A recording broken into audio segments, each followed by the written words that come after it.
Let's talk about the neurology of creativity. Sure. Well, the frontal lobe is the crowning achievement of the human being. Right. It's 40% of your entire brain. It's the symphony leader. It's the CEO. It's the creative center. It's the boss. When you're living primarily unconsciously, the rest of the brain is active and the frontal lobe is dialed way down. The moment you ask a question or you get a creative idea, the moment you speculate possibility, the moment you ask what if, the frontal lobe, the seat of our attention, our intention, our creative center, where we speculate, where we restrain emotional reactions, where we control behaviors, where we have focused concentrations, where we demonstrate free will. The moment that center turns on, like a great symphony leader, it has connections to all other parts of the brain.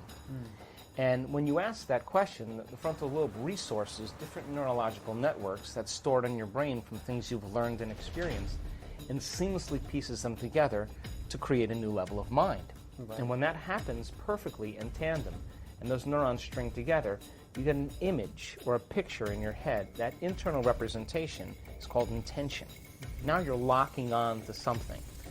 The true passionate creator, the true artist then, begins to see that vision and begins to emotionally embrace the outcome.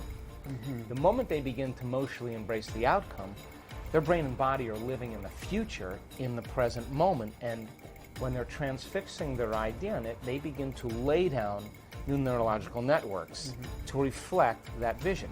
Now, we all do this all the time. Right. Everything that's coming out of our mouth is a new creative moment.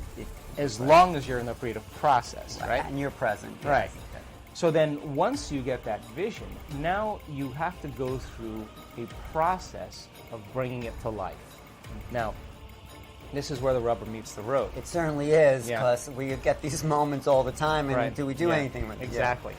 So then we've all done this. I mean, we've all been defined by a vision. And people in our life told us it was crazy, it's impossible, it'll never work. There were days you didn't feel like it, you know, all that stuff. But instead, you were defined by that vision. And every day, you reviewed that vision and you got excited about it emotionally, and you wrote down the choices you were going to make, and you wrote down the behaviors you were going to demonstrate, and the things you were going to do, and your goals that you wanted to experience and how they felt. And you kept your mind on that vision. Exactly. And then you sat down and you wrote down, okay, what are the choices I'm not going to make today? What are the things I'm not going to do? What experiences am I going to stay away from? And what emotions bring me down to a lower level? Let me just get clear on who I no longer want to be. Right. And if you reviewed that every day, that distinction between the old self and the new self, there's a lot of pruning going on neurologically in the brain, a lot of sprouting going on at the same time, and sooner or later you reach a point where you know that that thing's going to occur. The moment you know it's going to occur, you relax.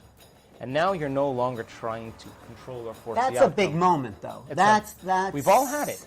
We've all had it. When you know, because it takes so much energy to work for that, and you know, we're still in processes, many things we want to create.